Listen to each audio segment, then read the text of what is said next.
recta roja, yo les digo que recomiendo que de una vez saquemos la ecuación vectorial de ella, porque ahorita vamos a ver qué es lo que vamos a usar para calcular la recta naranja. Entonces vamos a tratar de calcular la ecuación de la recta roja. Entonces, para calcular la ecuación vectorial de la recta roja, pues ya tenemos 2 puntos, los podemos restar y eso nos da el vector director, ¿sí o no? Entonces, el vector director va a ser... ¿Alguien tiene por ahí prendido su micrófono y se escucha mucho ruido? 3,2 menos 5, menos 2. Lo restamos para que nos quede el vector dirección y entonces nos va a quedar 3, nos quedaría 3 más 5 por el menos menos, entonces nos va a quedar 8 y nos va a quedar 2 menos menos, nos queda 4. ¿Vale? Entonces ese es el vector director. Y ya que tenemos el vector que lleva la dirección, que básicamente sería este de acá, entonces la ecuación vectorial de la recta roja sería alfa veces 8,4 más un punto por el que pasa, que podría ser el 3,2. Ahí está. Ya tenemos nuestra ecuación vectorial. Serían los puntos x, y que se ven de esa manera. Ahora, a mí me está interesando la recta naranja. ¿Cómo calculo el vector director de la recta naranja? ¿Qué se les ocurre para calcular este vector? Cualquiera, porque hay muchos, ¿no? Cualquiera que vaya para acá. O sea, cualquier vector que esté sobre la recta naranja me sirve. ¿Cómo le hago para calcular al menos 1? ¿Alguna idea?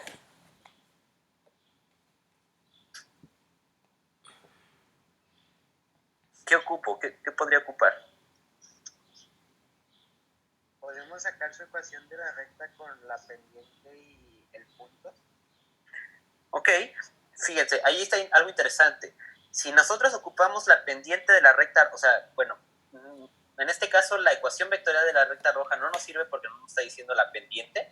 Si lo hubiéramos calculado la otra, la que desde la prepa saben, la de punto pendiente, cualquiera de esas ecuaciones, ya con esa pendiente podríamos calcular la pendiente de la recta naranja, ¿sí o no? O sea, sabemos que dos pendientes son perpendiculares y que si m es igual a 1 sobre m2, ¿no? O sea, m es igual a menos 1 sobre m2. Hay esa fórmula rara que por ahí sabemos. Pero hay una forma alternativa de hacerlo y creo que es un poquito más sencilla. Por eso es que les pedí que calculáramos la ecuación vectorial de la recta roja. ¿Por qué? Porque recordemos que ya vimos que dos vectores van a ser perpendiculares, ¿sí qué? Su pendiente... Sí, da como menos 1, ¿no? A ver, da 1, ¿no? No. Menos 1. Dos vectores son perpendiculares, ¿y qué? Sí, producto punto sí, el cero. ángulo Producto entre ellos punto es cero. 90 grados, ¿no? Exacto, que su ángulo es 90 grados o Su producto su punto producto cero. punto es 0. Eso, justamente ese teorema que ya yo les subí en los videos, nos va a ayudar muy rápidamente a calcular un vector dirección de la recta naranja. A ver, entonces básicamente lo que estoy diciendo es, yo ya tengo este vectorcito negro, este de aquí, que es el 8,4. Es el vector director de la recta roja. A mí me interesa cualquiera que esté sobre la recta naranja, pero cualquiera que esté sobre la recta naranja va a ser perpendicular al vector director de la recta roja. Entonces, díganme un vector, el que ustedes quieran, que sea perpendicular al 8,4. Pues nada más tengo que encontrar un vector cuyo producto punto con el 8,4 sea 0. Pero ya también en uno de los videos les expliqué una forma muy rápida de calcular eso. De hecho, también en clase lo vimos, ¿no? ¿Qué vector multiplicado por el 8,4 me va a dar 0? Esa es la pregunta. Bueno, que no sea el 0, porque el 0 menos 8. 4, menos 8. Exactamente. El chiste nada más era que cambiar el 4 y el 8 de lugar y a alguno de los dos ponerle el menos, ¿verdad? No importa cuál. Por ejemplo, se lo podemos poner al menos de acá. Entonces, si así lo hacemos, verificamos rápidamente. 8 por menos 4 nos queda menos 32, más 4 por 8 nos queda 32 positivo, cuando lo sumamos nos queda 0. Es una forma muy, muy rápida de calcular vectores perpendiculares. Así que el menos 4,8 va a ser o este de acá o este de acá. ¿Cuál creen que sea?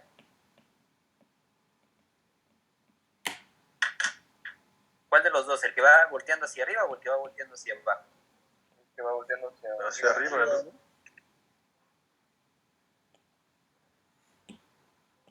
Es el que va volteando, sería el menos 4,8, pues va a voltear hacia arriba, ¿verdad? Porque la coordenada negativa la tiene en las X y tiene coordenada positiva hacia las Y, entonces quiere decir que va hacia el lado, hacia el segundo cuadrante, ¿sí o no? Es la dirección del segundo cuadrante. Entonces, básicamente me está dibujando el vectorcito de este lado, este de acá. Ya tenemos el vector director. Este es el vector director del vector director, dirección o director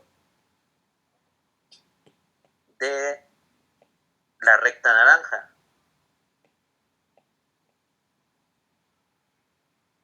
Y ya que tenemos el vector director de la recta naranja, pues ya tenemos todo lo que necesitábamos. ¿Por qué? Porque necesitamos un vector director y necesitamos un punto por donde pasa. ¿Por dónde pasa la recta naranja? Por el 1. Por el 1,1. Entonces, la ecuación vectorial de la recta naranja serían los puntos x, y de la forma alfa multiplicado por el vector director, que sería menos 4,8, más un punto por donde pasa, que sería 1,1. ¿Sale? Creo que fue bastante sencillo calcular la ecuación de la recta naranja si ya sabíamos la ecuación de la recta roja en su forma vectorial, ¿no? Por eso es que recomendé que de una vez así se hiciera, porque de otra forma, si hubieran calculado la de punto pendiente, entonces hubiéramos tenido que hacer la otra formulita de m igual a menos 1 sobre m y luego volver a calcular la ecuación punto pendiente de la recta naranja y luego de esa convertirla a la vectorial, lo cual pues, creo que es más trabajo. Entonces, si lo hacemos de una vez con la ecuación vectorial, creo que sale mucho más sencillo, ¿no? Más rápido. Y ya que tenemos esta ecuación naranja, entonces, pues ya podemos calcular las paramétricas, ¿no? ¿Qué hacemos para calcular las paramétricas? Desarrollamos las operaciones. Exacto. Todo lo del lado derecho lo empezamos a hacer y nos quedaría x, y va a ser igual a menos 4 alfa más 1, 8 alfa más 1. ¿Sí? O sea, ya rápidamente hice la operación del lado derecho. Igualamos y nos va a quedar x igual a menos 4 alfa más 1 y ya nos va a quedar como 8 alfa más 1. Y estas son las ecuaciones paramétricas, ¿verdad?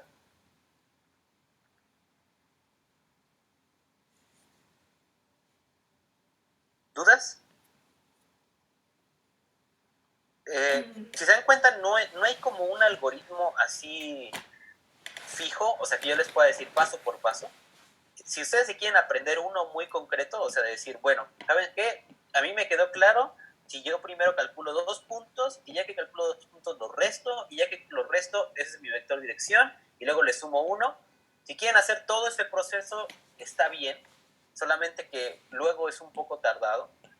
Yo les recomiendo que traten de imaginarse el problema, ¿no? O sea, de que lo dibujen y digan, a ver, ¿cómo calculo esto? O sea, no que se lo aprendan de memoria, porque entonces se pueden tardar mucho y en ocasiones también puede ser que no les den ni siquiera la información suficiente para que calculen 2 puntos y entonces ahí pues van a tener un pequeño problema, ¿no?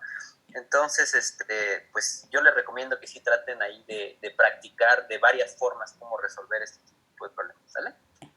Pues bueno, ahí queda. Una pregunta, creo que ya lo dijo ayer, pero bueno, mi punto al sacar el vector director de la primera ecuación, pues es el contrario, ¿no? Saqué al restarlo salió con negativos. Y la ecuación paramétrica salió igual, pero con signos invertidos. No hay ningún problema, ¿sí? No, recuerden que esta cosa de aquí, o sea, todo lo de aquí, o sea, ¿cómo te quedó? A ver, mi ecuación paramétrica me quedó 4 alfa más 1 y en x y en y me quedó menos 8 alfa más 1. Ah, está bien. Si los signos de acá cambian, no hay problema. El problema es que cambien estos de aquí. Estos sí no pueden cambiar. Estos de acá sí pueden cambiar porque como alfa vale todos los valores posibles, o sea, lo que dice su compañero lo voy a escribir para que todos nos sepan de qué estoy hablando. A su compañero les quedó esto de aquí.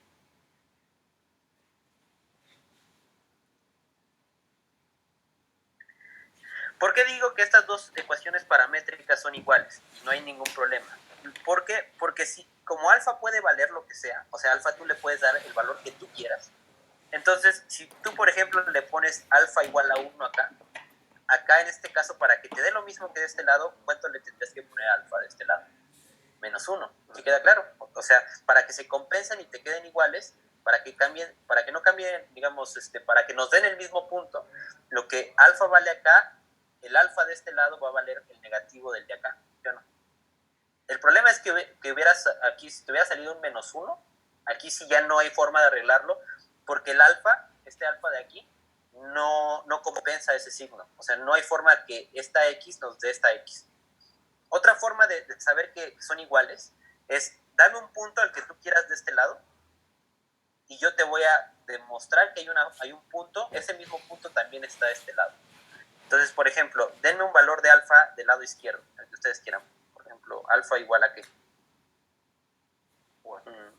A 4, por ejemplo. ¿Cuánto nos queda si yo sustituyo alfa igual a 4 de este lado? X, ¿qué queda? 15, menos 15. Menos 15. ¿Y Y cuánto nos queda? 33, ¿no? 33, ahí está.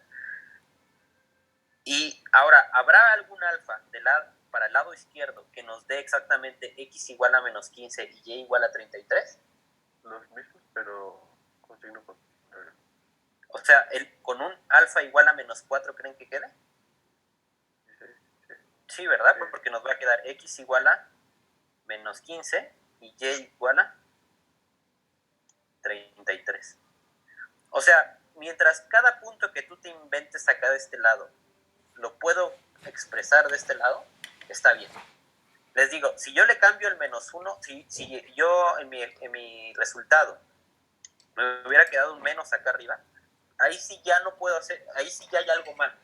¿Por qué? Porque si yo te doy, por ejemplo, el punto menos 15,33, que es cuando alfa vale 4, no hay forma de que tú pongas un alfa de este lado y nos quede exactamente del lado derecho y nos quede exactamente el mismo resultado que acá.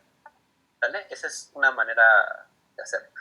Pero miren, si aquí cambia de signos, no pasa nada. Si acá cambia de signos al resultado que debió haber dado, ahí sí ya hay un problema. ¿De acuerdo? Bueno, listo. ¿Dudas? Ya con esto acabamos R2. O sea, ya no hay más temas de R2. Vamos a pasar al espacio. ¿Dudas?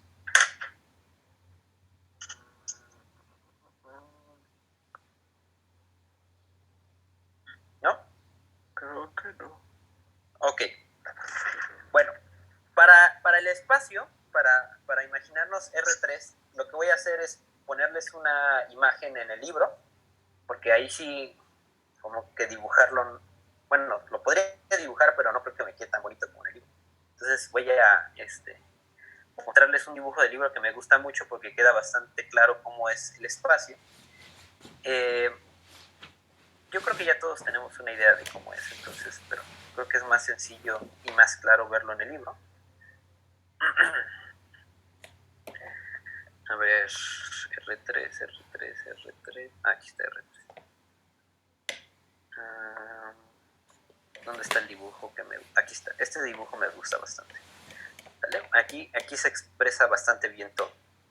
Bueno, entonces R3, ¿no? Lo que le vamos a decir el espacio o R3, bueno, se llama R3 básicamente porque lo voy a escribir vectores en R3.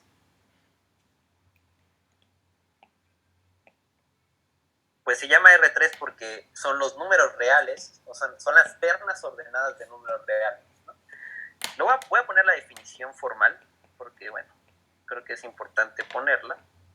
Definición. Un vector en R3 es una terna ordenada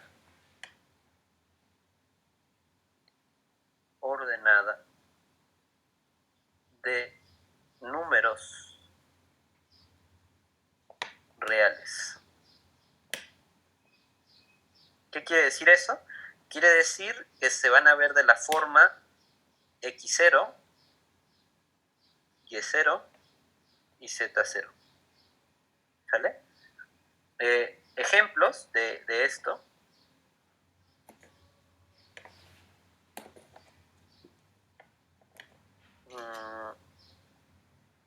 Pues ejemplos de esto podría ser 1,1,1 o también podría ser 3,2,0 o también podría ser menos 5,2,1 o podría ser pi, 3, e y cualquier tipo de número real que tú acomodes en 3 casillitas, eso es un vector en R3. Pero recuerden que los vectores en R3 pues, son flechitas, ¿sí o no? Entonces, en realidad, ahora van a ser flechitas que van a estar ancladas al origen nuevamente, porque va a haber un origen, y que van a apuntar a la coordenada que tenemos aquí. Recuerden, la primera coordenada representa el eje de las X, la segunda coordenada representa el eje de las Y, y la tercera coordenada representa al eje de las Z, ¿de acuerdo? Así es como nos va a quedar ordenados nuestros números reales. Entonces voy a regresar al dibujito de acá, creo que queda bastante claro. Tenemos un eje que es el eje de las X, tenemos el eje de las Y y tenemos el eje de las Z. Déjenme ver si tengo apuntador aquí.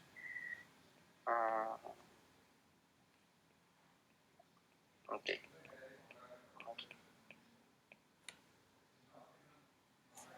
Ahí está.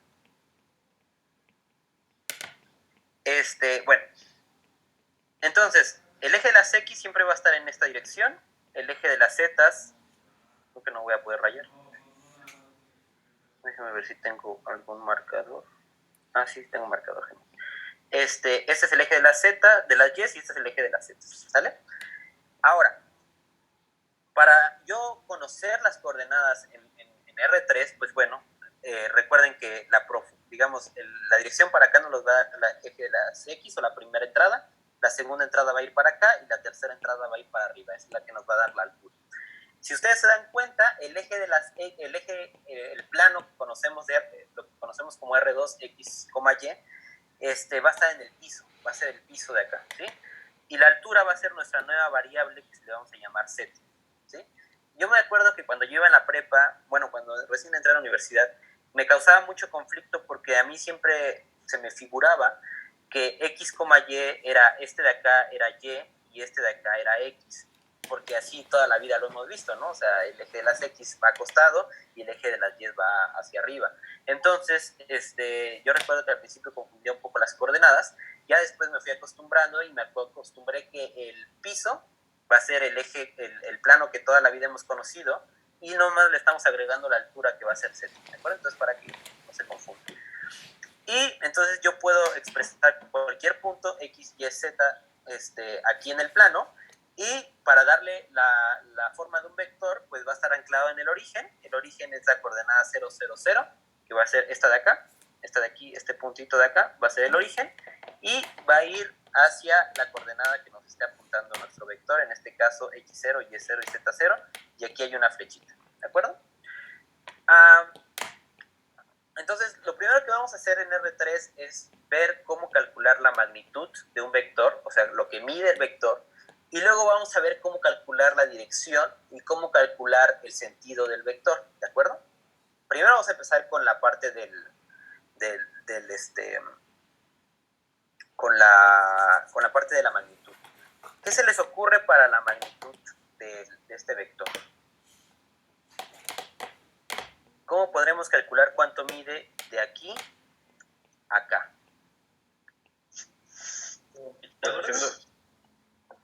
Pues Pitágoras igual, cuando se pone al cuadrado los componentes y la raíz cuadrada del resultado, ¿no? Uh-huh. O sea, podría. La raíz cuadrada de f de x, f de y al cuadrado y f de z al cuadrado y así. Podríamos hacerlo de restar los puntos y... ¿Cómo es esa fórmula? Como un vector unitario, por así decirlo.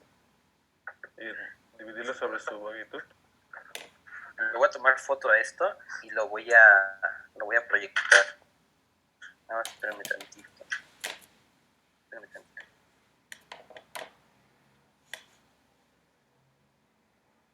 Espérame tantito mientras...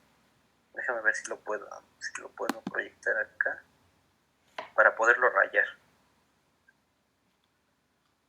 Sí, ahí está. A ver. Me voy a compartir otra vez pantalla.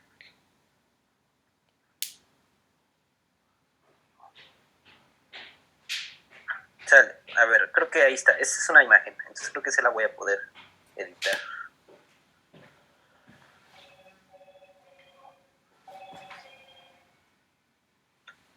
Uh-huh. ¿Videoconferencia? Ahí está. Creo que sí. ¿Tiene marcador? ¿Ocupas algo aquí? Bueno, que están poniendo unas bollitas aquí. No, no creo que tenga marcador. Rayo.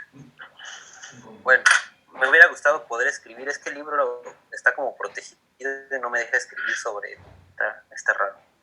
Pero bueno, entonces aquí sobre la marcha lo vamos haciendo. A ver si no se complica tanto. Ah, ya se lo puedo exportar acá, creo. Para rayarlo. Yo le dije que el libro tenía contraseña y no me creyó. Pero pues, ¿qué le tratabas de hacer el libro? Rayarlo.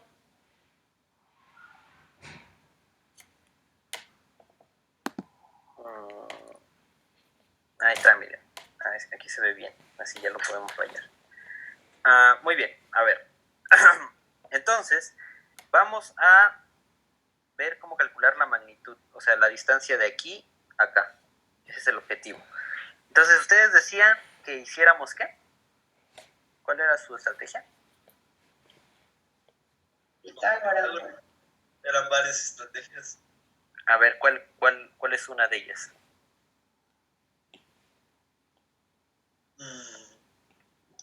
Con vector unitario.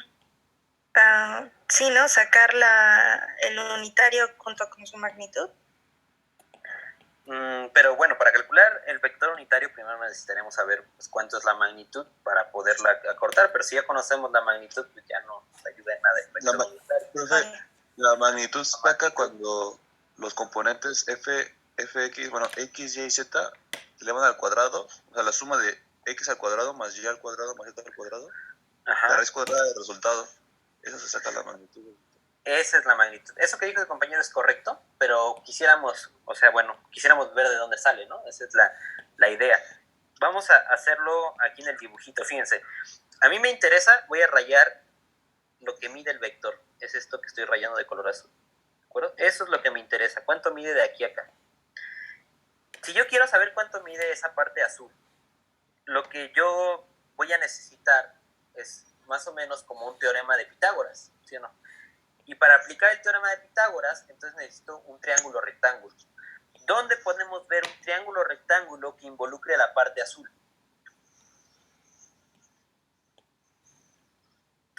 A lo mejor, si ustedes se fijan con imaginación, nosotros trazamos de aquí a acá, luego de aquí, toda la línea punteada hasta acá, y luego para acá. Eso está generando un triángulo, no sé si lo alcanzan a ver.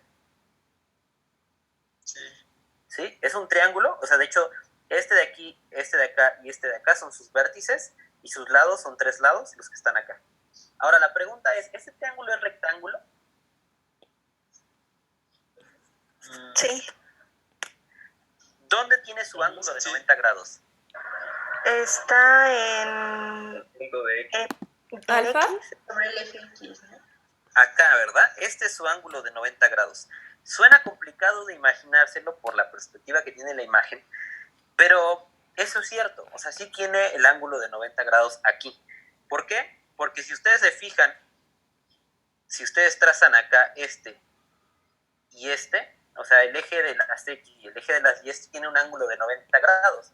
Ahora, esta recta punteada que está acá es paralela al eje de las Y. O sea, son paralelas esta de aquí y esta de acá.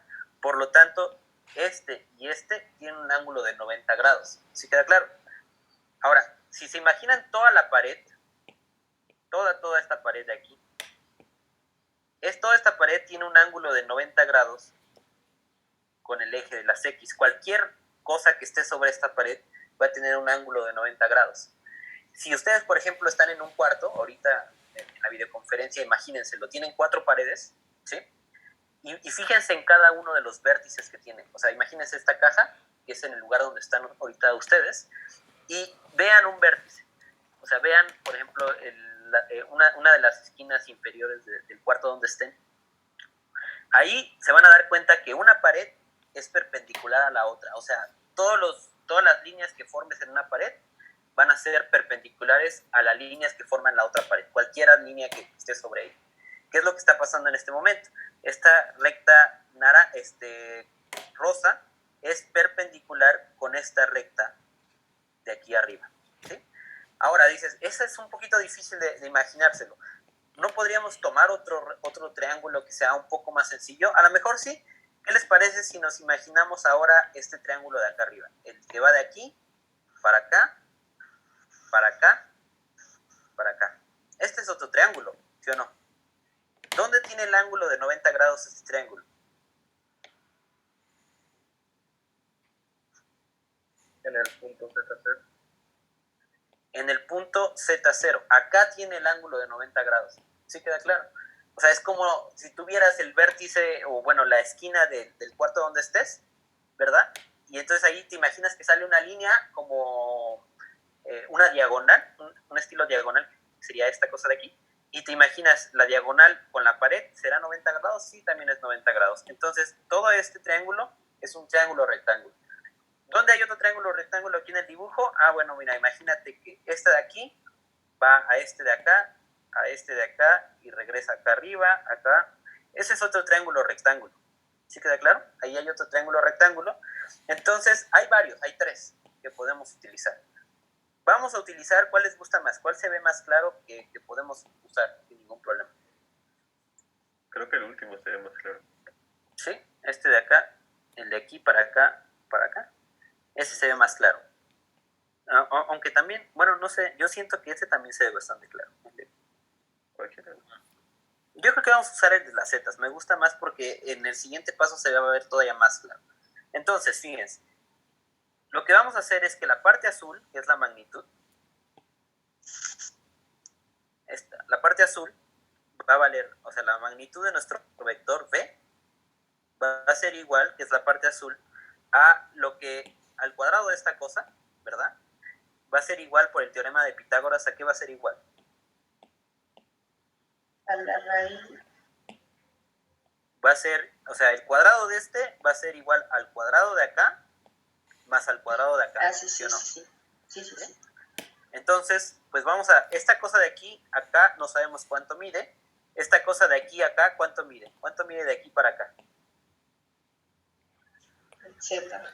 Sería Z0, ¿no? Z0, ¿verdad? O sea, es el punto Z0 este de aquí. Entonces, vamos a decir que va a ser Z0 al cuadrado más, y nos falta saber cuánto mide de aquí para acá. Ese es nuestro problema. ¿Cómo le hacemos para saber cuánto mide de aquí para acá? Pues vamos a ponerle a esta cosa que no sabemos, vamos a llamarle, ¿cómo le llamaremos? Asterisco, ¿va? O sea, el asterisco es lo que mide de aquí a acá, que no lo conocemos. Entonces vamos a ponerle asterisco al cuadrado. Ahora la pregunta es, ¿cómo calculamos asterisco? ¿Qué proponen para calcular asterisco? Es una forma, no sé. Igual y podemos ver otro triángulo rectángulo, ¿no?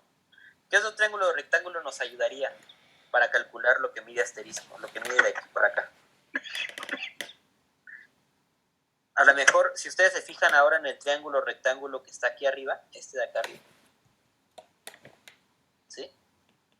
Este de acá es otro triángulo rectángulo donde su ángulo de 90 grados está aquí, ¿sí o no? Ahora la pregunta es, este de aquí es la hipotenusa. ¿Cuánto valen los catetos de ese triángulo rectángulo? ¿Cuánto mide de aquí a acá y cuánto mide de aquí a acá? Vale, Y0, ¿no? Y0 y Y0, ¿no? Y Y0. De aquí a acá mide Y0, porque es lo que tuve que caminar del origen hasta acá, es Y0. ¿Y cuánto tuve que caminar de aquí hasta acá? Pues lo que vale X0, ¿no? O sea, lo que tuve que caminar de este lado, lo tuve que caminar de este lado, porque es una caja. Entonces, en realidad, el asterisco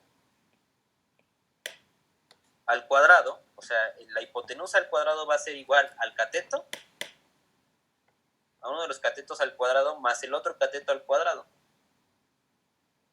¿Sale? Si yo sustituyo el asterisco, entonces nos va a quedar que la magnitud b al cuadrado va a ser igual a z0 al cuadrado más x0 al cuadrado más y0 al cuadrado. Y finalmente, si yo nada más me interesa la magnitud de b, pues le saco raíz a todo y nos va a quedar la raíz de x0 al cuadrado más y0 al cuadrado más z0 al cuadrado. Y se acabó. ¿Sale? Ahí está la fórmula que su compañero nos dijo hace un momento, ¿verdad? Que todas las coordenadas al cuadrado, raíz de eso. Pero bueno, eso sale a partir del teorema de Pitágoras 2 veces. ¿De acuerdo? Aplicamos el teorema de Pitágoras una vez con el asterisco y luego calculamos el asterisco a través de otro teorema de Pitágoras. Entonces, 2 veces el teorema de Pitágoras nos quedó esa cosa de ahí. ¿Sí? Pues ya tenemos la magnitud de B y ahora necesitamos saber cómo calcular la dirección. Recuerden que la dirección de un vector en R2 nosotros la calculamos a través del ángulo de inclinación con respecto al eje de las X. Pero acá el problema es que sobre qué eje vamos a tomar nuestro ángulo de inclinación. Bueno, si nosotros tomamos el ángulo de inclinación con respecto al eje X nuevamente, si tomamos digamos, el ángulo, lo que aquí denotan como el ángulo alfa, este cachito de aquí, automáticamente será que beta y gamma, beta es esta letra de aquí, gamma es esta de acá, será que automáticamente ya estén definidos, porque si se dan cuenta en R2, con el ángulo que yo tuviera con respecto al eje de las X, automáticamente el ángulo con respecto al eje de las Y ya quedaba determinado. O sea, ya no había pierde. O sea, con que yo te diera el ángulo era suficiente para decirte dónde estaba el vector. Pero acá el problema es que si yo te doy el ángulo alfa, ¿será cierto que gamma y beta ya están automáticamente determinados? O sea, ¿ya con alfa es suficiente o si necesito a los otros dos ángulos necesariamente? ¿Ustedes qué creen? Sí, Creo que... ¿Cómo? Creo que beta podría estar definido, pero gamma no. Oh. No, ¿Creen que los tres ángulos? Ocupa los tres ángulos siempre. se ocupan los tres ángulos siempre?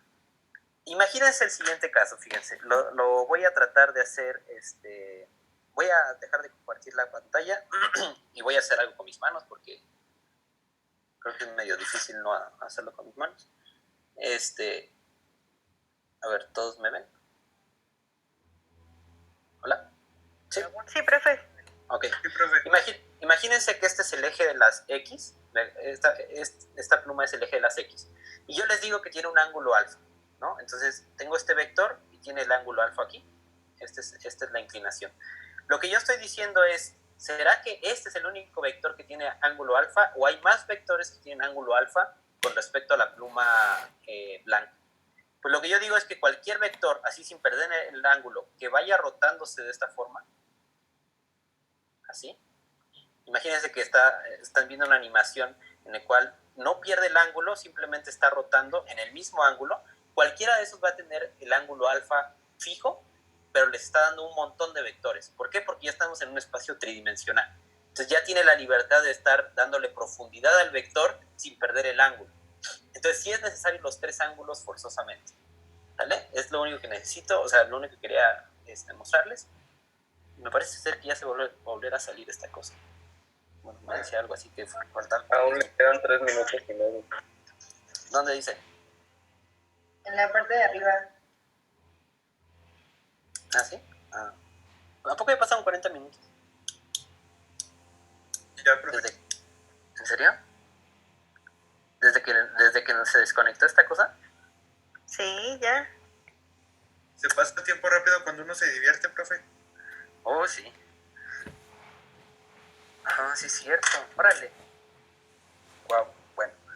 ¿Qué? Entonces lo cierro y vuelvo a mandarles otra antes de poner el otro. Ah, la última que se nos corte ya no. ¿Va? Ahorita les mando otra invitación. Gracias, profe. Bye.